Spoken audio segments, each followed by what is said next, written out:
Welcome to Pro Talks by Elevate. I'm Anne Benjamin. On today's podcast, we have Dr. S. Raj, who's the founder and MD of Fair Future Overseas Educational Consultancy. So, sir, welcome to Pro Talks. It's a Thank you. pleasure to have you on our show. So, Adime, enna start off here, Wendy. You've been in this business for almost 2 decades right now. Yes. So, either was it always a dream, or how did you end up with Fair Future? ശരിക്കും fair future എന്ന് പറഞ്ഞത് overseas educational കൺസൾട്ടൻസിയാണ്. Okay. അതായത് പുറത്തേക്ക് പഠിക്കാനായിട്ട് പോകുന്ന സ്റ്റുഡൻസിനും Okay. അല്ലെങ്കിൽ അങ്ങനെ അവരെ അയക്കാൻ ഉദ്ദേശിക്കുന്ന പാരൻസ് അങ്ങനെയുള്ള ആൾക്കാർക്കുള്ളൊരു കൗൺസിലിംഗ് കൊടുക്കുന്നതിന് വേണ്ടിയിട്ട് തന്നെ അതിനുശേഷം അവർക്കൊരു വിദേശ പഠനം എങ്ങനെ അത് സക്സസ്ഫുള്ളായിട്ട് ആ ഒരു ഹോൾ പ്രോസസ്സ് കംപ്ലീറ്റ് ചെയ്യാൻ പറ്റും എന്നുള്ളതിനെക്കുറിച്ചുള്ള എന്തൊക്കെയാണ് അസിസ്റ്റൻസ് അതിനകത്ത് വേണ്ടത്, Okay. അത് പ്രൊവൈഡ് ചെയ്യുന്നതിനുള്ള ഒരു ഓഫീസ് എന്നുള്ള രീതിക്കും ഒരു സർവീസ് പോയിന്റ് എന്നുള്ള രീതിക്കാണ് ഫെയർ ഫീച്ചർ തുടങ്ങിയത്. Okay. പിന്നെ ക്വസ്റ്റ്യൻ എങ്ങനെ അത് തുടങ്ങി എന്നുള്ളതാണെന്നുണ്ടെങ്കിൽ ഈ സെയിം ഒരു ട്രാക്കിൽ കൂടെ ഞാനും ഒരു തവണ സഞ്ചരിച്ചിട്ടുള്ള ഒരാളാണ്. കാരണം ഏകദേശം ഒരു 30 years മുൻപ് ഞാൻ ഒരു സ്റ്റുഡൻ്റായിട്ട് US പഠിക്കാനായിട്ട് പോകുന്ന ആ ഒരു സമയം തൊട്ടാണ് ശരിക്കും പറഞ്ഞാൽ ഫെയർ ഫ്യൂച്ചറിൻ്റെ ഒരു ബിഗിനിങ് എന്ന് വേണമെങ്കിൽ അവിടെ പറയാം. കാരണം വെച്ചാൽ ഒരു 30 കൊല്ലത്തിന് മുൻപ് കേരളത്തിൽ വളരെ അന്നത്തെ കാലത്ത് ഞാൻ ആലപ്പുഴയാണ് എൻ്റെ സ്വദേശം. അതെ, ആ ഒരു ജേർണി അവിടെ നിന്ന് ആലപ്പുഴ പോലുള്ളൊരു സ്ഥലത്ത് നിന്ന് തുടങ്ങിയ ഒരാൾക്ക് അപ്പോൾ US തന്നെ അതിനുശേഷം ഞാൻ കാനഡയിലൊക്കെ പോയപ്പോഴത്തേക്കുണ്ടായ കുറേ എക്സ്പീരിയൻസിൽ നിന്ന് മനസ്സിലായ കുറേ കാര്യങ്ങളുണ്ട്. ഇൻ ദ സെൻസ് ഇങ്ങനെ ഒരു വിദേശ പഠനത്തിന് പോകണമെന്നുണ്ടെങ്കിൽ എവിടെ തുടങ്ങണം, വിദേശത്തുള്ള യൂണിവേഴ്സിറ്റികൾ നമ്മൾ കണ്ടിട്ടില്ലാത്ത ടൈപ്പ് ഓഫ് ഇൻസ്റ്റിറ്റ്യൂഷൻസും അവിടെയുള്ള അഡ്മിഷൻ പ്രൊസീജിയേഴ്സിൻ്റെ കുറേയധികം വളരെ കോംപ്ലിക്കേറ്റഡ് ആയിട്ടുള്ള സ്റ്റെപ്സ്. തന്നെ അതിനുശേഷം അഡ്മിഷൻ കിട്ടിക്കഴിഞ്ഞാൽ പിന്നെ നെക്സ്റ്റ് ഏറ്റവും വലിയൊരു ചലഞ്ച് എന്ന് പറയുന്നത് ആ രാജ്യത്തേക്ക് ചെല്ലുന്നതിനുള്ള ഗവൺമെൻറ്റിൻ്റെ ഭാഗത്തുനിന്ന് നമുക്ക് കിട്ടേണ്ടതായിട്ടുള്ള വിസ. തന്നെ അവിടെ ചെന്ന് കഴിഞ്ഞാൽ നമുക്കൊരു നേരത്തെ പറഞ്ഞുള്ള ഒരു വളരെ എൻറ്റയർലി ഡിഫറൻ്റ് ആയിട്ടുള്ള ഒരു അറ്റ്മോസ്ഫിയറിൽ ഒരു സ്റ്റുഡൻ്റ് എന്നുള്ള രീതിയിൽ നമുക്ക് അതെങ്ങനെ അതുമായിട്ട് കോപ്പപ്പ് ചെയ്യാൻ പറ്റും. തന്നെ അങ്ങനെ ഒരു കോഴ്സ് അവിടെ കംപ്ലീറ്റ് ചെയ്യുമ്പോൾ നമുക്ക് നേരിടേണ്ടി വരുന്ന കുറേയധികം ചലഞ്ചസ്. പിന്നെ അതിന് ശേഷമാണെങ്കിലും ഒരു കോഴ്സ് കഴിഞ്ഞാൽ ദെൻ വാട്ട് എന്നുള്ള കുറേ ക്വസ്റ്റ്യൻസ് ഉണ്ട്. അപ്പോൾ അതൊക്കെ തന്നെ ഇന്നത്തെ കാലത്തും ഒരു വിദേശ പഠനത്തിന് പോകുന്ന ഒരു വിദ്യാർത്ഥിയെ സംബന്ധിച്ചിടത്തോളം അവർ ഫേസ് ചെയ്യുന്ന കുറേ കാര്യങ്ങൾ തന്നെയാണ്. അപ്പോൾ അതിനകത്ത് ഒരു പ്രോപ്പറായിട്ടുള്ളൊരു ഗൈഡൻസ് കൊടുക്കാനായിട്ട് ഒരു പ്രൊവിഷൻ പലപ്പോഴും നമ്മുടെ നാട്ടിൽ ഇപ്പോൾ ഫെയർ ഫീച്ചറൊക്കെ തുടങ്ങുന്ന സമയത്ത് തീരെ ഇല്ലായിരുന്നു എന്ന് തന്നെ പറയാം. Okay. അപ്പോൾ അത് തന്നെയായിരുന്നു ശരിക്കും ഫെയർ ഫീച്ചർ പോലുള്ളൊരു സ്ഥാപനം ഇവിടെ വേണം എന്ന് എൻ്റെ സ്വന്തം നിലയ്ക്ക് എനിക്ക് എൻ്റെ അനുഭവങ്ങൾ കൂടി കിട്ടിയ ഒരു പാഠമായിരുന്നു തുടങ്ങാനായിട്ടുള്ളൊരു ബേസിക് റീസൺ തന്നെ. Okay. അതാണ് ഇപ്പോഴും കണ്ടിന്യൂ ചെയ്തുകൊണ്ടിരിക്കുന്നത്. ആൻഡ് ഈ പറഞ്ഞ പോലെ തന്നെ ആദ്യമേ വെൻ യു വെൻറ്റ് ആ സമയത്ത് ഐ എം ഷുവർ ഫണ്ട്സ് ആണെങ്കിലും വിസ പ്രോസസ്സിങ് ആണെങ്കിലും ഭയങ്കര ക്ലൂലെസ് ആയിരുന്നു അന്നത്തെ ആൾക്കാർ. ലൈക്ക് യുനോ പേടിയാണെന്ന് വേണേൽ പറയാം. ലൈക്ക് യുനോ എന്തായിരിക്കും അവിടെ what you're going to get from there എന്നുള്ള ഒരു big question mark ഉണ്ട്. How did you manage all that and how did you reach there finally? എല്ലാവരെയും ഇപ്പം കൺവിൻസ് ഇപ്പം വീട്ടുകാരെ തന്നെ കൺവിൻസ് ചെയ്യാൻ I am sure at that point it wouldn't have been that easier. ഇപ്പം കുറച്ചുകൂടെയൊക്കെ പേരൻസിന് അറിയാം, ഓക്കെ വെളിയിൽ പോയി പഠിക്കണം അങ്ങനെയൊക്കെ പറയാറുണ്ട്. But at that point of time I'm sure it wouldn't have been a very easy task ആണെന്ന് എനിക്ക് തോന്നുന്നില്ല. Can you share some experience about it? ആ സമയത്ത് ശരിക്കും പറഞ്ഞാൽ ഇപ്പോഴത്തായിട്ട് കമ്പയർ ചെയ്യുമ്പോഴത്തേക്കും എക്സ്ട്രീംലി ഡിഫിക്കൽട്ടായിരുന്നു എന്ന് തന്നെ വേണമെങ്കിൽ പറയാം. അത് ഞാൻ മാത്രമല്ല, ആ കാലയളവിൽ ഇതുപോലെ വിദേശത്ത് പഠിക്കാനായിട്ട് പോകുന്ന ഏതൊരു സ്റ്റുഡൻറ്റിനും ഈ പറയുന്ന ചലഞ്ചസ് ഒക്കെ തന്നെ ഉണ്ടായിരുന്നു. ബിക്കോസ് വളരെ കുറവായിരുന്നു. വളരെ കുറവായിരുന്നു. കേരളത്തിൽ നിന്നൊക്കെ വളരെ കുറവായിരുന്നു. പക്ഷേ ബോംബെ, ഡൽഹി പോലുള്ള സ്ഥലങ്ങളിൽ നിന്നൊക്കെ അന്നത്തെ കാലത്ത് തന്നെ ജോലിക്കല്ല, ഇതുപോലെ തന്നെ സ്റ്റഡി പ്രോഗ്രാംസ് ഏറ്റവും കൂടുതൽ സ്റ്റുഡൻസ് പോകുന്നത് US UK തന്നെയായിരുന്നു. UK നമുക്കറിയാം, ഒരു 100 വർഷങ്ങൾക്ക് മുൻപ് ഇന്ത്യയിൽ നിന്ന് കേംബ്രിഡ്ജിലും ഓക്സ്ഫോർഡിലൊക്കെ പഠിക്കാൻ പോയിട്ടുള്ള ആൾക്കാരെ കുറിച്ചൊക്കെ നമ്മൾ കേട്ടിട്ടുണ്ട്. സ്വാമി വിവേകാനന്ദനും അങ്ങനെയൊക്കെ പലരും പോയിട്ടുണ്ടായിരുന്നല്ലോ. പക്ഷെ 30 കൊല്ലത്തിന് മുൻപ് ആ സമയത്തും ഈ പറയുന്നത് പോലെ ഏതൊരാൾക്കും വിദേശ പഠനം എന്ന് പറയുമ്പോഴത്തേക്കും ഇപ്പോൾ ഗൂഗിളും മറ്റു കാര്യങ്ങളൊക്കെ ഉള്ളതുകൊണ്ട് നമുക്ക് ഒന്നുമില്ലെങ്കിലും നമ്മൾ പഠിക്കാൻ പോകുന്ന യൂണിവേഴ്സിറ്റിയെ കുറിച്ച് അറ്റ്ലീസ്റ്റ് കുറേ കാര്യങ്ങൾ നമുക്ക് മനസ്സിലാക്കാൻ പറ്റും. പക്ഷെ അന്ന് അങ്ങനെ പോലും ഇല്ല. ഈവൻ ഫാക്സ് പോലും ഇല്ലാതിരുന്നൊരു കാലഘട്ടമാണ്. എടുത്തു പറയുകയാണെങ്കിൽ ശരിക്കും പറഞ്ഞാൽ നമ്മുടെയൊക്കെ സ്ഥലം എന്ന് പറഞ്ഞാൽ ആലപ്പുഴ പോലുള്ള സ്ഥലത്ത് നിന്ന് എറണാകുളത്തേക്ക് ഫോൺ ചെയ്യണമെങ്കിൽ പോലും STD പോലും അന്നത്തെ കാലത്ത് ആയിട്ടില്ല. പല വീടുകളിലും ഈവൻ ഫോൺ പോലും അന്നില്ല. അപ്പോൾ ആ സമയത്ത് പഠിക്കാൻ പോകുന്ന പറഞ്ഞാൽ വളരെ ബുദ്ധിമുട്ടായിരുന്നു. പിന്നെ എനിക്ക് എങ്ങനെ അത് സാധിച്ചെന്ന് വെച്ചാൽ ഞാൻ അന്നത്തെ കാലത്ത് പോകണം എന്നൊരു തീരുമാനം എടുത്തതിന് ശേഷം പിന്നെ ഇതിനുള്ള സോഴ്സ് ഓഫ് ഇൻഫർമേഷൻ ഉണ്ട് ഇതിനെക്കുറിച്ച് അറിയാനായിട്ട്. അത് ഇന്നത്തെ പല ഗൂഗിളൊന്നും ഇല്ലാത്തതുകൊണ്ട് നമുക്കത് കിട്ടുന്നത് ചെന്നൈയിലെ US കോൺസുലേറ്റിലൊക്കെ പോയാലാണ് അതിനെക്കുറിച്ച് കൂടുതൽ കാര്യങ്ങൾ അറിയാൻ സാധിക്കുക. അപ്പോൾ അങ്ങനെ പലതവണ ആദ്യത്തെ തവണ പോയപ്പോഴത്തേക്ക് ചെന്നൈ US കോൺസുലേറ്റിലേക്ക് എനിക്ക് ഉള്ളിൽ കടക്കാൻ പോലും പറ്റിയില്ല. കാരണം അവിടെയൊക്കെ ചെന്ന് കഴിയുമ്പോഴാണ് അറിയുന്നത് അവിടെ വരുന്ന യൂണിവേഴ്സിറ്റി ഡെലിഗേറ്റ്സിനെ മീറ്റ് ചെയ്യാൻ അതിൻ്റെ ഉള്ളിൽ കടക്കണമെങ്കിൽ നേരത്തെ അപ്പോയിൻമെൻ്റ് ഒക്കെ എടുക്കണം. പക്ഷേ നമ്മുടെ നാട്ടിൽ നിന്ന് ചെന്നൈയിൽ പോയിട്ടൊരു അപ്പോയിൻമെൻ്റ് എടുക്കുക എന്ന് പറയുന്ന പോലും പലപ്പോഴും അത്ര എളുപ്പമല്ല. പക്ഷെ ഒടുവിൽ അതൊക്കെ സാധിച്ചു. അങ്ങനെ പല യൂണിവേഴ്സിറ്റികളുമായിട്ടും US കോൺസുലേറ്റിൽ വെച്ച് അവരുടെ പല മീറ്റിങ്സുകളിലൊക്കെ പങ്കെടുക്കാനായിട്ട് സ്റ്റുഡൻസിനെ അവർ ഇൻവൈറ്റ് ചെയ്യുന്ന കൂട്ടത്തിൽ അതിനകത്ത് പങ്കെടുക്കാൻ സാധിച്ചു. അതിനുശേഷം എനിക്ക് 4 US യൂണിവേഴ്സിറ്റികളിൽ നിന്നും അഡ്മിഷൻ കിട്ടി. എല്ലാ യൂണിവേഴ്സിറ്റിയിൽ നിന്നും എനിക്ക് ഫുൾ സ്കോളർഷിപ്പ് ഉണ്ടായിരുന്നു. കാരണം അന്നത്തെ കാലത്ത് ഈ അഡ്മിഷൻ കിട്ടുന്നതിന് വേണ്ടിയിട്ട് ഇന്നത്തെ പോലെ ഇപ്പോൾ IELTS കാര്യങ്ങളോ ഒന്നുമില്ല. അന്ന് ടോഫലാണുള്ളത്, ഇംഗ്ലീഷ് പ്രൊഫഷ്യൻസിക്ക് വേണ്ടി. ടോഫലിൻ്റെ എക്സാം സെൻറ്റർ പോലും അന്ന് കേരളത്തിലില്ല. അത് എഴുതണമെങ്കിൽ പോലും നമുക്ക് തൊട്ടടുത്തുള്ള ചെന്നൈ അല്ലെങ്കിൽ ബാംഗ്ലൂർ, ഹൈദരാബാദിലൊക്കെ ഉള്ളൂ. പിന്നെ GMAT, GRE സ്കോർ ഇതൊക്കെ വേണം. എനിവേ എനിക്ക് അങ്ങനെ 4 യൂണിവേഴ്സിറ്റിയിൽ നിന്ന് സ്കോളർഷിപ്പ് ഉണ്ടായിരുന്നു. സ്കോളർഷിപ്പ് എന്ന് പറഞ്ഞാൽ അത് ഫുള്ളി കവേർഡ് സ്കോളർഷിപ്സ് ആയിരുന്നു. ലൈക്ക് ട്യൂഷൻ ഫീസ് മുഴുവനും കവേർഡ് ആയിരുന്നു, ഫുഡ് ഫുള്ളി കവേർഡ് ആയിരുന്നു, ഈവൻ അക്കോമഡേഷനും കവേർഡ് ആയിരുന്നു. അപ്പോൾ എനിക്ക് ആകെ വന്ന എക്സ്പെൻസ് പറഞ്ഞാൽ ഫ്ലൈറ്റ് ടിക്കറ്റ് മാത്രമേ അന്ന് വന്നുള്ളൂ. അന്ന് ഇതുപോലുള്ള വളരെ വലിയ കോസ്റ്റ് ഒന്നും ഇല്ല. പക്ഷേ അന്നത്തെ കാലത്ത് 12,000 എന്ന് പറയുന്ന ഒരു ഫ്ലൈറ്റ് ടിക്കറ്റ് കോസ്റ്റ് എന്ന് പറഞ്ഞാൽ ഇന്ന് ചിലപ്പോൾ ഒരു 1 lakh എന്ന് പറയുന്ന ഒരു വാല്യൂ വേണമെങ്കിൽ നമുക്ക് പറയാം. പക്ഷെ നേരത്തെ ചോദിച്ച പോലെ പേരൻസിനൊക്കെ കൺവിൻസ് ചെയ്യുക എന്ന് പറഞ്ഞാൽ, കാരണം എൻ്റെ ഒരു ഫാദർ അതൊക്കെ അങ്ങനെയുള്ള കാര്യങ്ങളിൽ, മദറാണെങ്കിൽ അങ്ങനെയുള്ള കാര്യങ്ങളിൽ വളരെയധികം അണ്ടർസ്റ്റാൻഡിങ് ആയിട്ടുള്ള പാരൻസ് ആയിരുന്നു. ഇൻ ദ സെൻസ് ഫാദർ ഒരു കോളേജ് പ്രൊഫസറായിരുന്നു, അമ്മയാണെങ്കിലും വളരെ ഹൈലി എഡ്യൂക്കേറ്റഡ് ആയിട്ടുള്ളൊരു മദറായിരുന്നു. അതുകൊണ്ട് അവരെ സംബന്ധിച്ചിടത്തോളം ഇങ്ങനെ ഒരു ഹയർ എഡ്യൂക്കേഷന് പോകുമ്പോഴേക്കും ഞാൻ സ്വന്തം നിലയ്ക്ക് ഈ സ്കോളർഷിപ്പെല്ലാം അറ്റൈൻ ചെയ്തുകൊണ്ട് എൻ്റെ ഫാമിലിക്ക് ഒരു ഫിനാൻഷ്യൽ ബർഡൻ ഒരു തരത്തിലും ഉണ്ടായിരുന്നില്ല. അപ്പോൾ അതുകൊണ്ട് എനിക്ക് പോകുന്നതിന് വേറെ ഈ പറയുന്ന മാതിരി പൊതുവെ ഇന്നത്തെ സമയത്ത് ഇപ്പം നമ്മൾ നോക്കുമ്പോൾ ട്യൂഷൻ ഫീസിൻ്റെ അല്ലെങ്കിൽ അക്കോമഡേഷനൊക്കെ വലിയ ഫണ്ട് വേണം എന്ന് പറയുന്ന, അല്ലെങ്കിൽ പൊതുവേ ഓൺ ഫണ്ടോ അല്ലെങ്കിൽ എഡ്യൂക്കേഷൻ ലോണൊക്കെ എടുത്താലേ പോകാൻ സാധിക്കുള്ളൂ ഇന്നത്തെ കാലത്താണെങ്കിലും. പക്ഷെ അന്ന് എനിക്ക് ഈ പറയുന്ന പോലെ ഫുള്ളി കവേർഡ് ആയിരുന്നതുകൊണ്ട് വേറെ പറയത്തക്ക അങ്ങനെയുള്ള ഭാഗങ്ങളിലുള്ള ബുദ്ധിമുട്ടുണ്ടായിരുന്നില്ല. പക്ഷേ അഡ്മിഷൻ കിട്ടാനും വിസ കിട്ടാനും ഒക്കെയുള്ള ആ കാര്യങ്ങൾ മനസ്സിലാക്കി എടുക്കാനും ഇത് കംപ്ലീറ്റ് ആയിട്ട് ആ ഒരു പ്രോസസ്സിൽ നമ്മൾ ഉദ്ദേശിക്കുന്ന ആ ഒരു ലെവലിലേക്ക് ഇത് സക്സസ്ഫുൾ ആയിട്ട് റീച്ച് ചെയ്യാനും വേണ്ടി ഒരുപാട് ബുദ്ധിമുട്ടേണ്ടി വന്നിട്ടുണ്ട്. ഓക്കെ, സോ ഞാൻ മനസ്സിലാക്കിയെന്ന് വെച്ച് കഴിഞ്ഞാൽ you have an academic accomplishment in entrepreneurship അല്ലേ? അപ്പം ഒരു ബിസിനസ് സ്റ്റാർട്ട് ചെയ്യുന്നതിന് മുന്നേ ഐ എം ഷുവർ ഒത്തിരി sectors would have hit you, like okay ഇത് സ്റ്റാർട്ട് ചെയ്യാം അല്ലെങ്കിൽ അത് സ്റ്റാർട്ട് ചെയ്യാം. I mean there are lot of options. Why fair future? ഞാൻ പറഞ്ഞല്ലോ, ഫെയർ ഫ്യൂച്ചർ എന്ന് പറഞ്ഞ ഒരു സാധാരണ ഒരു ബിസിനസ് ചെയ്യുന്ന പോലത്തെ ഒരു കോൺസെപ്റ്റ് അല്ല ഇതിനകത്തുള്ളത്. കാരണം ഇത് ശരിക്കും പറഞ്ഞാൽ വളരെ നോബിളായിട്ട് നമ്മൾ കൊടുക്കുന്ന ഒരു സർവീസാണ്. സർവീസ് ഇൻ ദ സെൻസ്, ഇപ്പോൾ ഫോർ എക്സാമ്പിൾ ഇപ്പം ഫെയർ ഫ്യൂച്ചറോ അല്ലെങ്കിൽ ഇതുപോലുള്ള ഏതൊരു ഓവർസീസ് എഡ്യൂക്കേഷണൽ കൺസൾട്ടൻസി എന്ന് പറയുന്ന സ്ഥലത്തേക്ക് വരുന്ന ആൾക്കാർ അവരൊരു വിദേശ പഠനത്തിന് അവർക്ക് വേണ്ടതായിട്ടുള്ള ഗൈഡൻസ് കൊടുക്കുന്ന കാര്യങ്ങൾ, അല്ലെങ്കിൽ അവർക്ക് വേണ്ടതായിട്ടുള്ള കൃത്യമായ മാർഗ്ഗനിർദ്ദേശങ്ങൾ, അവരുദ്ദേശിക്കുന്ന അവരുടെ ഒരു ഡ്രീം ആയിരിക്കും ചിലപ്പോൾ ഒരു ഫോറിൻ യൂണിവേഴ്സിറ്റി, അവിടെ പോവുക, പഠിക്കുക, പഠിച്ച ശേഷം ചിലപ്പോൾ ആ രാജ്യത്ത് തന്നെ നല്ലൊരു എംപ്ലോയ്മെൻറ്റിലേക്ക് അവർക്ക് റീച്ച് ചെയ്യാനായിട്ട് സാധിക്കുക. അങ്ങനെ ഒരു ലോങ് വിഷനോട് കൂടിയിട്ട് വരുന്ന ആൾക്കാർക്ക് ഉള്ളൊരു സർവീസായിട്ടാണ് നമ്മളിതിനെ കാണേണ്ടത്. ഒരിക്കലും ഇതിനൊരു കേവലം ഒരു ബിസിനസ് ആംഗിളിൽ കൂടെ മാത്രം നമ്മളിത് കാണാൻ പാടില്ല.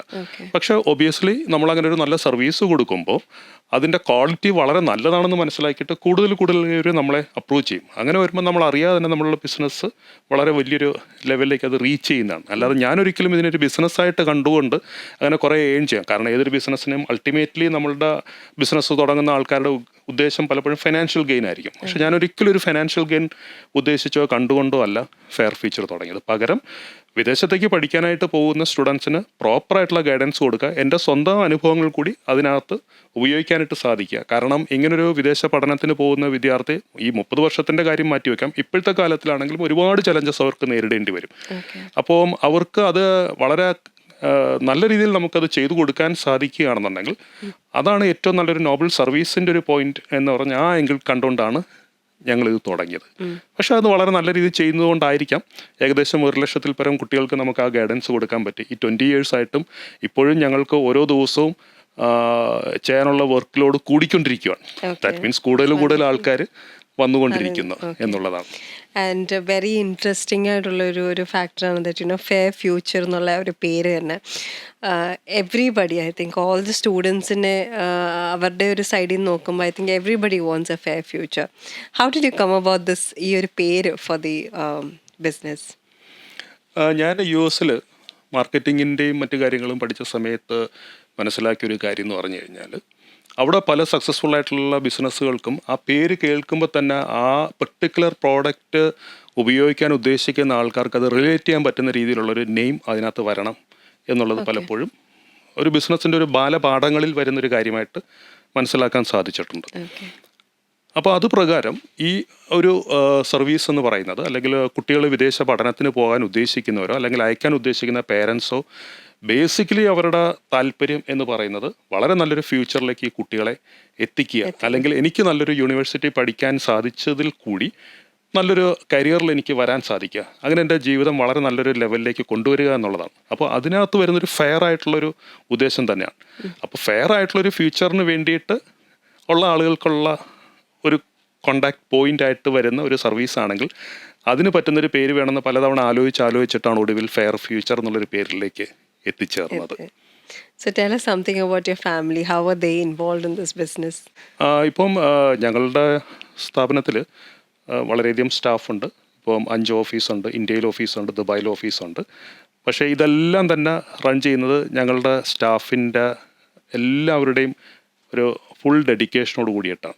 അപ്പോൾ അതിനകത്ത് എൻ്റെ ഫാമിലി എന്നുള്ള ഒരു രീതിക്ക് അതിനകത്തൊരു വേർതിരിവ് ഞാൻ ഒരിക്കലും കാണാറില്ല. പക്ഷേ ഒബിയസ്ലി ഈ പറഞ്ഞ ചോദ്യത്തിന് ഉത്തരമായിട്ട് വേണമെങ്കിൽ പറയാം, എൻ്റെ മകനിപ്പം ഇതിനകത്തേക്ക് ഓൾമോസ്റ്റ് ഇപ്പോൾ 9 ഇയേഴ്സായി വന്നിട്ട്. വിഘ്നേഷാണ് വന്നത്, മൂത്ത മകനാണ്. അപ്പോൾ രണ്ടാമത്തെ ഒരു മകനും കൂടെ ഉണ്ട്. അദ്ദേഹം ഇപ്പം ഡിഗ്രി കഴിഞ്ഞിട്ടേ ഉള്ളൂ. അപ്പോൾ വിഘ്നേഷ് വന്നു. അതിനുശേഷം വിഘ്നേഷിൻ്റെ വൈഫും കല്യാണി, അവർ രണ്ടുപേരും ഇപ്പോൾ ഇതിനകത്ത് ആക്റ്റീവായിട്ട് അവരുടേതായിട്ടുള്ള റോൾസ് എടുക്കുന്നുണ്ട്. വിഘ്നേഷാണ് ഞങ്ങളുടെ മാർക്കറ്റിങ്ങിൻ്റെ മുഴുവൻ കാര്യങ്ങളും നോക്കുന്നത്.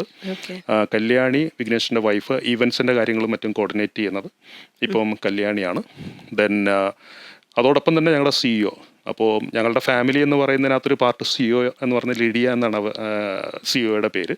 ലിഡിയയും ലിഡിയയുടെ ഹസ്ബൻഡും ഞങ്ങളുടെ ഓർഗനൈസേഷനകത്തുണ്ട്. ലിഡിയ ഞങ്ങളുടെ CEO ആണെങ്കിൽ ലിഡിയയുടെ ഹസ്ബൻഡ് ടോണി ഞങ്ങളുടെ ഇംഗ്ലീഷ് അക്കാഡമിയുടെ ഓൾ ഇൻ ഓൾ ആണ്. അദ്ദേഹമാണ് ആ കാര്യങ്ങൾ മുഴുവൻ മാനേജ് ചെയ്യുന്നത്. അങ്ങനെ നോക്കുവാണെങ്കിൽ ഞങ്ങളെല്ലാവരും ഒരു ഫാമിലി ആയിട്ട് ഇതിനകത്ത് വർക്ക് ചെയ്യുന്നവരാണ്, ഇൻക്ലൂഡിങ് ഞങ്ങളുടെ ബാക്കിയുള്ള എല്ലാ സ്റ്റാഫ്സോടെ. ഞങ്ങളുടെ HR ഡിപ്പാർട്ട്മെൻറ്റിൻ്റെ ഹെഡ് ദീപു, ദെൻ അഡ്മിഷൻ ഡിപ്പാർട്ട്മെൻറ്റിൻ്റെ ഹെഡ് ഷാജി, ദെൻ വിസ ഡിപ്പാർട്ട്മെൻറ്റിൻ്റെ ഹെഡ് രേഷ്മ. ഇങ്ങനെ ഓരോരുത്തർക്കും അവരവരുടേതായിട്ടുള്ള ഡിപ്പാർട്ട്മെൻറ്റ്സ് ഉണ്ട്. But all together we consider this as a family. Okay.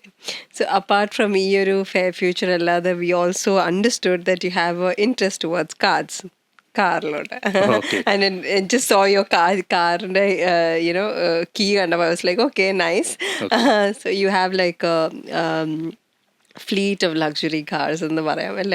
Okay. So what is your അതിലേക്കുള്ള ഒരു പാഷൻ എന്താണെന്ന് പറയാം? ഇതിപ്പം ഓരോരുത്തർക്കും അവരവരുടെ ലൈഫിൽ ഓരോ തരം പാഷൻ ഉണ്ടാകുമല്ലോ. എൻ്റെ പാഷനോ എൻ്റെ മക്കളുടെ പാഷനോ എല്ലാം ഫോർച്ചുനേറ്റ്ലി ഇങ്ങനെ ഓട്ടോമൊബൈൽസിലായിരുന്നു, കാർസിലായിരുന്നു.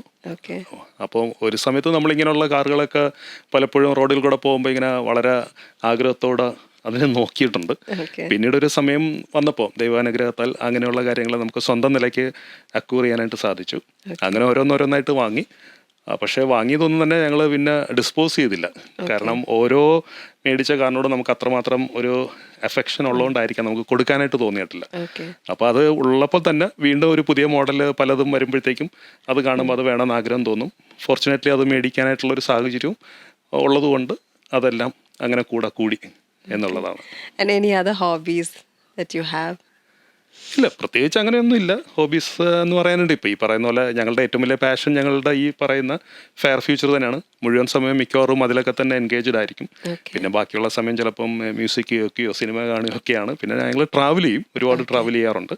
ബിസിനസ്സിൻ്റെ ഭാഗമായിട്ടാണ് പലപ്പോഴും ട്രാവൽ ചെയ്യേണ്ടി വരുന്നത്. അതുകൊണ്ട് ഇപ്പം ലോകത്തിലെ പല ഭാഗങ്ങളിലേക്കും നമുക്ക് ചെല്ലാൻ സാധിച്ചു, കാണാൻ സാധിച്ചു. അതൊരു ഹോബി തന്നെ ആയിട്ട് വേണമെങ്കിൽ കൺസിഡർ ചെയ്യാം. Okay. And also ഇപ്പോഴത്തെ ആൾക്കാർ who wants to go abroad, അവർക്കാണെങ്കിൽ ഗൂഗിളും അങ്ങനത്തെ ഉള്ള കാര്യങ്ങളും കാരണം ദ ലോട്ട് ഓഫ് റിവ്യൂസ് അല്ലെങ്കിൽ ഒപ്പീനിയൻസ് വരാറുണ്ട് ഫോർ എവറിബഡി. ഇപ്പം എനിക്കിപ്പോൾ പോണേ തന്നെ ഇഫ് ഐ ചെക്ക് ഫോർ ഒരു ഇൻസ്റ്റിറ്റ്യൂഷന് വേണ്ടി ഞാൻ നോക്കുവാണ്, ദ ലോട്ട് ഓഫ് ഒപ്പീനിയൻസ് ഉണ്ട്. People who have gone there, experienced it, അങ്ങനത്തെ ഒരു സെക്ടർ ഓഫ് ആൾക്കാരുണ്ട്. People who have not gone there, ഇവിടെ ഇരുന്നുകൊണ്ട് ഒരു സെറ്റ് ഓഫ് ആൾക്കാരുണ്ട് ഹു ഗിവ് സജഷൻസ്. സോ ഇവരെല്ലാവരെയും എങ്ങനെയാണ് ഹാൻഡിൽ ചെയ്യുന്നത്, അല്ലെ what is the actual reality of ഇവിടുന്ന് ഒരാൾക്ക് പോകണമെങ്കിൽ ഹൗ ഈസി ഇസ് ഇറ്റ്, അല്ലെങ്കിൽ how difficult is it, even including the visa processing അല്ലെങ്കിൽ ഓൾ ദോസ് ക്രൈറ്റീരിയാസ് ഉണ്ടല്ലോ കുറേ. So how easy is it or how difficult is it?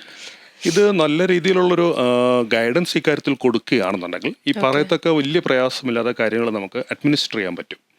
For example, ഇപ്പോൾ ഒരു student US പഠിക്കാൻ പോകണമെന്ന് ഉദ്ദേശിക്കുന്നു. സ്റ്റുഡൻറ്റിൻ്റെ ബാക്ക്ഗ്രൗണ്ട് +2 തന്നെ ഒരു BTech മെക്കാനിക്കൽ എഞ്ചിനീയറിംഗ് ആണെന്ന് കരുതുക. അദ്ദേഹത്തിന് US പഠിക്കാൻ പോകണം എന്നുള്ളൊരു ഇൻറ്റൻഷൻ ഉള്ളപ്പം അവരുടെ ശരിക്കും ആ ഒരു പെർട്ടിക്കുലർ ഇപ്പോൾ ഉള്ള ക്വാളിഫിക്കേഷന് ശേഷം ഏതെല്ലാം തരത്തിലുള്ള ഓപ്ഷൻസ് നെക്സ്റ്റ് ലെവൽ എഡ്യൂക്കേഷനകത്ത് അവർക്ക് ചെയ്യാൻ പറ്റും എന്നുള്ളതിനെക്കുറിച്ച് പലപ്പോഴും അവർക്കൊരു വ്യക്തമായൊരു ധാരണ ചിലപ്പോൾ ഉണ്ടാവണമെന്നില്ല. അവർക്ക് US പോകണം, അവിടെയുള്ള ഏതെങ്കിലും ഒരു യൂണിവേഴ്സിറ്റിയിൽ പഠിക്കണം എന്ന് മാത്രമായിരിക്കും. പക്ഷേ ആസ് എ കൺസൾട്ടൻ്റ് നമുക്കറിയാം അങ്ങനെ വരുന്ന ആൾക്കാർക്ക് കൊടുക്കാനുള്ള നിരവധി ഓപ്ഷൻസ് അവരുടെ മുൻപിൽ നമ്മൾ ഡിസ്പ്ലേ ചെയ്യുക. ഒപ്പം അവർക്ക് അതിനകത്തുള്ള ആ ഓരോ ഡിഫറെൻറ്റ് ടൈപ്പ് ഓഫ് യൂണിവേഴ്സിറ്റീസിൻ്റെ കോഴ്സിനെ കുറിച്ചും ഇൻഡെപ്ത് ആയിട്ടുള്ള നോളജ് നമുക്ക് അവർക്ക് ബിൽഡ് ചെയ്ത് കൊടുക്കാൻ പറ്റുന്ന പല ടൂൾസ് ഇപ്പോൾ ഉണ്ട്. അത് ഞങ്ങളുടെ എസ്പെഷ്യലി കൗൺസിലിങ്ങിന് സ്റ്റുഡൻസ് വരുന്ന സമയത്ത് ഈ വക കാര്യങ്ങൾ നമ്മൾ അവരോട് കൃത്യമായിട്ട് പറഞ്ഞു കൊടുക്കുകയും ഒരു ഹോംവർക്ക് അവരെ കൊണ്ട് നമ്മൾ നന്നായിട്ട് ചെയ്യിപ്പിക്കുകയും കൂടെ കഴിയുമ്പോഴത്തേക്കും അവർക്ക് തന്നെ ഒരു ഐഡിയ കിട്ടും ഇതിനകത്ത് ഏത് ലൈനിലേക്ക് പോകുമ്പോഴാണ് അവരുടെ നെക്സ്റ്റ് ലെവൽ എഡ്യൂക്കേഷൻ, അവരുടെ ഒരു ഫ്യൂച്ചർ കരിയർ പ്രോസ്പെക്റ്റിന് ഏറ്റവും സൂട്ടബിളായിട്ട് അവർക്ക് അഡ്മിനിസ്റ്റർ ചെയ്യാൻ പറ്റുന്നുള്ളത് അവർക്ക് മനസ്സിലാവും. പലപ്പോഴും ഈ ഒരു സ്റ്റേജ് കഴിയുമ്പോൾ സ്റ്റുഡൻസ് കുറേ കൂടെ മെച്യൂർഡ് ആവും. അവർക്ക് ഏത് തരത്തിലുള്ളൊരു സ്റ്റഡി ഓപ്ഷൻ അല്ലെങ്കിൽ സ്റ്റഡി പാത്താണ് അവർ കൊണ്ടുവരേണ്ടെന്നുള്ളതിനെ കുറിച്ച്. അങ്ങനെ വരുമ്പോൾ നമ്മൾ തന്നെ കണ്ടിട്ടുണ്ട്, ആദ്യം വരുമ്പോൾ ഫസ്റ്റ് ടൈം ഒരു കൗൺസിലിങ്ങിന് ചോദിക്കുന്ന ക്വസ്റ്റ്യൻസ് ആയിരിക്കത്തില്ല ചിലപ്പം ഒരു 2-3 സ്റ്റേജ് കഴിയുമ്പോഴേക്കും. കാരണം ഈ ഉള്ള ടൈപ്പ് ഓഫ് എക്സർസൈസ് അതൊരു പ്രൊഫഷണൽ ലെവലിൽ കൗൺസിലിംഗ് ചെയ്യുന്ന ആൾക്കാർക്ക് അറിയാം എങ്ങനെയാണ് ആ കൗൺസിലിംഗ്. എസ്പെഷ്യലി ഞങ്ങളൊക്കെ ഒരു യൂണിവേഴ്സിറ്റിയുടെ റെപ്രസെൻറ്റേറ്റീവ് ആയി കഴിയുമ്പോൾ തന്നെ ആ യൂണിവേഴ്സിറ്റി ഞങ്ങൾക്ക് ട്രെയിനിങ് തരാറുണ്ട്. അവരുടെ ഡിഫറെൻറ്റ് ടൈപ്പ് ഓഫ് പ്രോഗ്രാംസ് എങ്ങനെയാണ് ഒരു ഇൻ്റർനാഷണൽ സ്റ്റുഡൻ്റ് ആയിട്ടുള്ള ഒരു മറ്റൊരു കൺട്രിയിൽ നിന്ന് വരുന്ന ഒരാൾക്ക് നമ്മൾ എക്സ്പ്ലെയിൻ ചെയ്യേണ്ടത്. വെറുതെ നമ്മളൊരു സ്റ്റുഡൻറ്റിനെ ഏതെങ്കിലും ഒരു കോഴ്സിലേക്ക് ഇവിടുന്ന് പറഞ്ഞയക്കുകയല്ല വേണ്ടത്. അങ്ങനെ വന്നു കഴിഞ്ഞാൽ ചിലപ്പോൾ അവർ ഉദ്ദേശിക്കുന്ന പോലെ ആ കോഴ്സ് അവർക്ക് ചെയ്യാൻ സാധിച്ചില്ല എന്നുണ്ടെങ്കിൽ പലതരത്തിലുള്ള ഡിഫിക്കൽട്ട് സിറ്റുവേഷൻസിലേക്ക് അവർക്ക് ഫേസ് ചെയ്യേണ്ടി വരും. ചിലപ്പോൾ ആ ഒരു പെർട്ടിക്കുലർ സബ്ജക്റ്റ് അവർക്ക് ഫോളോ ചെയ്യാൻ പറ്റില്ലെങ്കിൽ ആ എൻറ്റയർ കോഴ്സിൻ്റെ അവർ സ്പെൻഡ് ചെയ്ത ടൈം, അവർ സ്പെൻഡ് ചെയ്ത അവരുടെ പണം, ഇങ്ങനെയുള്ള പല കാര്യങ്ങളും അവർ വേസ്റ്റായിട്ട് മാറാനുള്ളൊരു സാധ്യത ഇതിനകത്തുണ്ട്. അതുകൊണ്ട് നമ്മളെപ്പോഴും അവരുടെ കൗൺസിലിംഗ് എന്ന് പറയുന്നത് നമുക്കൊരു നല്ലൊരു വിഷൻ നമ്മളുടെ ഭാഗത്തുനിന്നും ഉണ്ടായിരിക്കണം. ആ സ്റ്റുഡൻറ്റിനെ നമ്മൾ എങ്ങനെയാണ് ബിൽഡ് ചെയ്ത് കൊണ്ടുവരേണ്ടത്, ആ സ്റ്റുഡൻറ്റിൻ്റെ ഐഡിയാസ് എന്തൊക്കെയാണ്, ആ ഒരു പെർട്ടിക്കുലർ സിലബസിൽ അവർക്ക് എത്രമാത്രം കോപ്പപ്പ് ചെയ്യാൻ സാധിക്കും, അവരുടെ പ്രീവിയസ് എഡ്യൂക്കേഷനും ഈ പഠിക്കാൻ പോകുന്ന കോഴ്സും തമ്മിൽ എങ്ങനെ അത് ലിങ്ക് ചെയ്ത് കൊണ്ടുവരാൻ പറ്റും. ഇങ്ങനെ നിരവധി കാര്യങ്ങൾ ഒരേ സമയം നമ്മൾ മനസ്സിൽ കണ്ടുകൊണ്ട് വേണം ഒരു കൗൺസിലിംഗ് കൊടുക്കാനായിട്ട്. അപ്പോൾ ആ ഒരു കൗൺസിലിംഗ് കഴിയുമ്പോൾ സ്റ്റുഡൻറ്റിനെ ഞാൻ നേരത്തെ പറഞ്ഞ പോലെ കുറേ കൂടെ ഒരു ബ്രോഡർ പിക്ചറിലേക്ക് അവർക്ക് കൊണ്ടുവരാൻ പറ്റും. അത് ആദ്യം പറഞ്ഞ ഈ ഡിഫിക്കൽട്ട് സോണിൽ നിന്ന് കുറച്ച് അവരെ മാറ്റാൻ പറ്റും. അപ്പോൾ ഇത് ആ ഡിഫിക്കൽറ്റി വരാനുള്ള സാധ്യതകൾ നമ്മൾ മുൻകൂട്ടി കണ്ടുകൊണ്ടാണ് ഇങ്ങനെയുള്ള കാര്യങ്ങൾ ചെയ്യുന്നത്. അപ്പോൾ ഇതില്ലാതെ പോകുന്ന സ്റ്റുഡൻസ് അല്ലെങ്കിൽ ഇതിനെക്കുറിച്ച് വ്യക്തമായ ഒരു ഐഡിയ ഇല്ലാത്ത സ്റ്റുഡൻസ് ആണ് പലപ്പോഴും ഒരു ഇരുട്ടിൽ തപ്പുക എന്ന് പറയത്തില്ലേ എന്ന് പറയുന്ന പോലുള്ള ആ ഒരു ഡിഫിക്കൽട്ട് സോണിനകത്തേക്ക്. അതിനകത്ത് നമ്മൾ ആദ്യം അവരെ റിമൂവ് ചെയ്യുകയാണ് ചെയ്യുന്നത്. അപ്പോൾ അതിനായിട്ടുള്ള ഞാൻ നേരത്തെ പറഞ്ഞ പല ടൈപ്പ് ഓഫ് ടൂൾസ് നമുക്കുണ്ട്. ഓഡിയോ വിഷ്വൽ ടൂൾസും മറ്റു കാര്യങ്ങളൊക്കെ ഉപയോഗിച്ചിട്ടാണ് നമ്മളത് ചെയ്യുന്നത്. അതിനുശേഷം അടുത്തതായിട്ട് ഇവർക്കൊരു അഡ്മിഷൻ പ്രോസസ്സിങ് തുടങ്ങിക്കഴിയുമ്പം എഗെയിൻ അടുത്തൊരു ഡിഫിക്കൽട്ട് സ്റ്റേജിലേക്ക് വരുന്നതാണ് ഇവരുടെ അഡ്മിഷൻ്റെ ടൈമിൽ. ചിലപ്പോൾ ഇവർക്കൊരു ടെലിഫോണിക് ഇൻ്റർവ്യൂ അവിടുത്തെ പ്രൊഫസേഴ്സായിട്ട് ചിലപ്പോൾ ഇവർക്ക് അത് കണ്ടക്ട് ചെയ്യേണ്ടി വരും. അങ്ങനെ ഉണ്ടെന്നുണ്ടെങ്കിൽ അതിനകത്ത് എങ്ങനെയുള്ള ക്വസ്റ്റ്യൻസ് ആർക്കാണ് അവർക്ക് വരാൻ പോകുന്നത്, ആ ക്വസ്റ്റ്യൻസിനെ ആൻസർ ചെയ്യുന്നതിൻ്റെ ഒരു മെത്തഡോളജി ഉണ്ട്. അത് നമ്മൾ ഇവരെ പഠിപ്പിക്കേണ്ടി വരും. കാരണം ഇവർക്ക് അഡ്മിഷൻ കിട്ടുക എന്നുള്ളൊരു പ്രോസസ്സ് വളരെ കൃത്യമുണ്ട്. കാരണം നമുക്കൊരു ഗോളാണ് ആ സമയത്ത് അത് അവിടെ ആ സ്റ്റുഡൻറ്റ് അഡ്മിഷൻ ആ പറയുന്ന പെർട്ടിക്കുലർ യൂണിവേഴ്സിറ്റിയിൽ അഡ്മിഷൻ നേടിയെടുക്കുക എന്ന് പറയുന്നതാണ്. അത് സ്റ്റുഡൻറ്റിനോടൊപ്പം നമ്മളും കൂടെ വർക്ക് ചെയ്യേണ്ട ഒരു പ്രോസസ്സാണ്. ഓഫ് കോഴ്സ് ഞങ്ങൾ യൂണിവേഴ്സിറ്റിയുടെ റെപ്രസെൻറ്റേറ്റീവ് ആണെങ്കിൽ പോലും ഒരു അഡ്മിഷൻ ഡിസിഷനകത്ത് ഞങ്ങൾക്ക് ഡയറക്റ്റ് ഇൻവോൾവ്മെൻ്റ് ഇല്ല. അത് അസോസിയേറ്റ് ഡീൻ്റെ ഓഫീസിൽ നിന്ന് ആ യൂണിവേഴ്സിറ്റിയാണ് തീരുമാനിക്കുന്നത് അഡ്മിഷൻ കൊടുക്കണോ വേണ്ടേ എന്നുള്ള കാര്യം. അപ്പോൾ അഡ്മിഷൻ കൊടുക്കണം എന്നുണ്ടെങ്കിൽ ഈ പറയുന്ന മാതിരിയുള്ള പല സ്റ്റേജസ് അതിനകത്തുണ്ട്. ആ സ്റ്റേജസ് സ്റ്റുഡൻറ്റിന് അത് അവർക്ക് ഫെമിലിയറൈസ് ചെയ്യുന്ന കുറേ കാര്യങ്ങളാണ് ഞാനിപ്പോൾ ഈ പറഞ്ഞത്. അങ്ങനെ ഒടുവിൽ അവർക്ക് അഡ്മിഷൻ കിട്ടിക്കഴിഞ്ഞാൽ പിന്നെ അടുത്ത പ്രോസസ്സ് എന്ന് പറയുന്നത് ആ സ്റ്റുഡൻറ്റ് ആ രാജ്യത്തേക്ക് പോകുന്നതിന് ഇപ്പോൾ US ആണെങ്കിൽ US കോൺസുലേറ്റിൽ ഇവർക്ക് സ്റ്റുഡൻറ്റ് വിസ ഇൻ്റർവ്യൂവിന് പോകേണ്ടി വരും. ആ ഇൻ്റർവ്യൂ എന്ന് പറയുന്നത് ഒരു US കോൺസുലേറ്റിലെ വിസ ഓഫീസേഴ്സുമായിട്ടായിരിക്കും. അപ്പോൾ വിസ ഓഫീസർ ചോദിക്കുന്ന വേറെ പല ക്വസ്റ്റ്യൻസ് ഉണ്ടാവും. ആ ക്വസ്റ്റ്യൻ്റെ ആൻസറും എങ്ങനെ ഇവർ പറയണം, അതിനകത്ത് ആ സ്റ്റുഡൻറ്റ് പറയാൻ പാടില്ലാത്ത കുറേ കാര്യങ്ങളുണ്ട്. ചിലപ്പോൾ ഈ സ്റ്റുഡൻറ്റ് യു എസിൽ പോകുന്നുള്ളത് ചിലപ്പോൾ അവർക്ക് യു എസ് ഒരു ഡ്രീം ലാൻഡ് ആയിരിക്കും. പക്ഷേ അങ്ങനെയുള്ള കാര്യങ്ങളായിരിക്കരുത് അവരൊരിക്കലും അവിടെ യു എസ് കോൺസുലേറ്റ് ഇൻ്റർവ്യൂവിൻ്റെ സമയത്ത് പറയേണ്ടത്. പകരം അവർക്ക് ആ കോഴ്സിനോടുള്ള താല്പര്യം, ആ കോഴ്സിനെ ഫോക്കസ് ചെയ്ത് ഉത്തരം പറയുക. പിന്നെ അതോടൊപ്പം തന്നെ ഇങ്ങനൊരു കോഴ്സിന് പോകുമ്പം ഇപ്പോൾ സ്കോളർഷിപ്പ് ഇല്ലാതെ മുഴുവനും സ്വന്തം നിലയ്ക്കുള്ള ഫണ്ട് ഉപയോഗിച്ചിട്ട് പഠിക്കാൻ പോകുന്നൊരു കുട്ടിയാണെങ്കിൽ ആ ഫണ്ടിനുള്ള അവൈലബിലിറ്റി ആ സ്റ്റുഡൻറ്റിന് ഒബിയസ്ലി ചിലപ്പോൾ ഉണ്ടായിരിക്കത്തില്ല സ്വന്തം ഫണ്ട്. പകരം അവരുടെ പാരൻസ് ആയിരിക്കും ചിലപ്പോൾ ഈ ഫണ്ടിനെ സപ്പോർട്ട് ചെയ്യുന്നത്. അങ്ങനെയാണെങ്കിൽ ആ ഫണ്ട് ആ പാരൻസിന് സപ്പോർട്ട് ചെയ്യാനുള്ള അവരുടെ ബാക്ക്ഗ്രൗണ്ട് എന്താണ്, അതിൻ്റെ സോഴ്സ് ഓഫ് ഇൻകം എന്ന് പറയുന്ന കാര്യം എസ്റ്റാബ്ലിഷ് ചെയ്യാൻ പറ്റുന്ന ടൈപ്പ് ഓഫ് ഡോക്യുമെൻറ്റ്സ് ഇവർക്കുണ്ടോ, ഇങ്ങനെയുള്ള പല കാര്യങ്ങളും യു എസ് കോൺസുലേറ്റിൽ വിസ ഓഫീസറുമായിട്ടുള്ള ഇൻ്റർവ്യൂവിൻ്റെ ടൈമിൽ ഇവർ എസ്റ്റാബ്ലിഷ് ചെയ്യേണ്ടി വരും. അപ്പോൾ ഇത് നേരത്തെ ഒരു എക്സ്പീരിയൻസ് ആയിട്ടുള്ള ഒരു സ്റ്റുഡൻ്റ് ആയിരിക്കത്തില്ല. അപ്പോൾ അങ്ങനെ എക്സ്പീരിയൻസ്ഡ് അല്ലാത്തൊരു സ്റ്റുഡൻറ്റ് ഇൻ്റർവ്യൂവിന് പോകുമ്പോഴും അവർക്ക് അതിനെക്കുറിച്ച് വ്യക്തമായ ഒരു പിക്ചർ മുൻകൂട്ടി മനസ്സിൽ കൊടുക്കാൻ നമുക്ക് സാധിക്കുകയാണെങ്കിൽ ഇൻ്റർവ്യൂ അവർക്ക് സക്സസ്ഫുൾ ആയിട്ട് കംപ്ലീറ്റ് ചെയ്യുകയും ദെൻ അവർക്ക് ആ യു എസിലേക്ക് പഠിക്കാൻ പോകാനുള്ള സ്റ്റുഡൻറ്റ് വിസ അവർക്ക് സ്റ്റാമ്പ് ചെയ്ത് അവരുടെ പാസ്പോർട്ടിൽ കിട്ടുകയും കൂടെ ചെയ്യണം. ഇതും നമ്മളുടെ ഒരു ഗോളാണ് അടുത്തതായിട്ട്. അപ്പോൾ ഇങ്ങനെ ഓരോരോ കാര്യങ്ങൾ ചെയ്ത് പിന്നെ അതിനുശേഷം സ്റ്റുഡൻ്റ് അവിടെ യു എസിൽ എത്തുമ്പോഴേക്കും ആ സ്റ്റുഡൻറ്റിൻ്റെ അവിടുത്തെ ഉള്ള അക്കോമഡേഷൻ, ദെൻ ആ സ്റ്റുഡൻറ്റ് കോഴ്സ് ചെയ്യുന്ന സമയത്ത് എന്തൊക്കെ ഡൂസ് ആൻഡ് ഡോൺസ് ഉണ്ടായിരിക്കാം, ഈ വക കാര്യങ്ങളെല്ലാം നമ്മൾ ഇവർക്ക് എക്സ്പ്ലെയിൻ ചെയ്ത് കൊടുത്തിട്ട് സ്റ്റുഡൻറ്റിനെ പരമാവധി പ്രിപ്പയർ ചെയ്യിപ്പിച്ച് ഒരുക്കിയെടുത്തിട്ടാണ് നമ്മൾ ആ ക്യാമ്പസിലേക്ക് അയക്കുന്നത്. അപ്പോൾ ഈ ഒരു പ്രോസസ്സ് സപ്പോസ് ഒരു സ്റ്റുഡൻറ്റിന് അങ്ങനെ ഒരു സർവീസ് പോയിന്റിൽ ഇല്ലാത്ത രീതിക്ക് സ്വന്തം നിലയ്ക്ക് ചെയ്യുന്നൊരു സ്റ്റുഡൻ്റ് ആണെങ്കിൽ പലപ്പോഴും അവർക്ക് ഡിഫിക്കൽട്ട് സോൺസ് ഈ പറയുന്നതൊക്കെ പലയിടത്തും ഫേസ് ചെയ്യേണ്ടി വരും. അവിടെയാണൊരു എക്സ്പീരിയൻസ്ഡ് ആയിട്ടുള്ള ഒരു സീസൺഡ് ആയിട്ടുള്ള ഒരു കൗൺസിലിംഗ് സപ്പോർട്ട്സ് അല്ലെങ്കിൽ ഒരു കൺസൾട്ടൻറ്റിൻ്റെ സപ്പോർട്ട് അവർക്ക് കിട്ടുന്നത്. അപ്പോൾ ഇത് നമ്മൾ സ്റ്റുഡൻസിന് മനസ്സിലാക്കി കൊടുക്കുമ്പോഴത്തേക്കും ആ സ്റ്റുഡൻറ്റിന് അത് വളരെ ഈസിയറായിട്ട് ചെയ്യാൻ സാധിക്കും. ആ സ്റ്റുഡൻറ്റ് ഉദ്ദേശിച്ച മാതിരിയുള്ള ഒരു സക്സസ്ഫുൾ ആയിട്ടുള്ളൊരു പാത്തിലേക്ക് അവർക്ക് വരാൻ ചെയ്യാൻ പറ്റിക്കഴിഞ്ഞാൽ ഒബിയസ്ലി അവർ പിന്നെ അവരുടെ ഫ്രണ്ട്സിനോടും റിലേറ്റീവ്സിനോടൊക്കെ ഇത് ഷെയർ ചെയ്യുമ്പോഴേക്കും എഗെയിൻ നമുക്ക് അവരിൽ നിന്ന് അടുത്ത റെഫറൻസ് പുതിയ ആൾ അങ്ങനെ വരും. അവർക്കും ഈ പറയുന്ന പോലെ ചിലപ്പോൾ തനിയെ ചെയ്യാൻ ഉദ്ദേശിക്കുന്ന ആൾക്കാരായിരിക്കാം. പക്ഷേ ഇതിനെക്കുറിച്ചുള്ള കാര്യങ്ങൾ ഇങ്ങനെയൊക്കെ ആണെന്നുള്ള ഒരു ഇൻസൈറ്റ് കിട്ടിക്കഴിയുമ്പോഴത്തേക്കാണ് അവർക്ക് സ്വന്തമായിട്ട് തന്നെ തോന്നും അങ്ങനെ ഒരു ഡിഫിക്കൽട്ട് പാത്തിൽ കൂടെ ഞാൻ തനിയെ സഞ്ചരിക്കുന്നതിന് പകരം എന്നെ ഹെൽപ്പ് ചെയ്യാനായിട്ടൊരു കൺസൾട്ടൻ്റ് ഉണ്ടെങ്കിൽ അത് കൂടുതൽ നല്ലതായിരിക്കും. പക്ഷേ ഇതിനകത്തൊരു എടുത്തു പറയേണ്ട ഒരു കാര്യം, ഞങ്ങളുടെ ഈ സർവീസ് ചെയ്യുന്നതിനകത്ത് ഒരു പൈസ പോലും സ്റ്റുഡൻറ്റിനോ അല്ലെങ്കിൽ അവരുടെ ഫാമിലിക്കോ അഡീഷണൽ എക്സ്പെൻസസ് ഒന്നുമില്ല. കാരണം ഞങ്ങളുടെ കംപ്ലീറ്റ് സർവീസ് ഇത് ഫ്രീ ആണ്. അതുകൊണ്ട് തന്നെ ഏതൊരാൾക്കും ഈ സർവീസ് അവൈൽ ചെയ്യാവുന്നതേ ഉള്ളൂ. അപ്പം all the very best that ഇനി ഒത്തിരി സ്റ്റുഡൻസിനെ വെളിയിലേക്ക് വിടട്ടെ, അവരുടെ dreams, let all their dreams come true, and I'm hoping that Fair Future will be a platform for students to have a fair future. Thank you. Yes.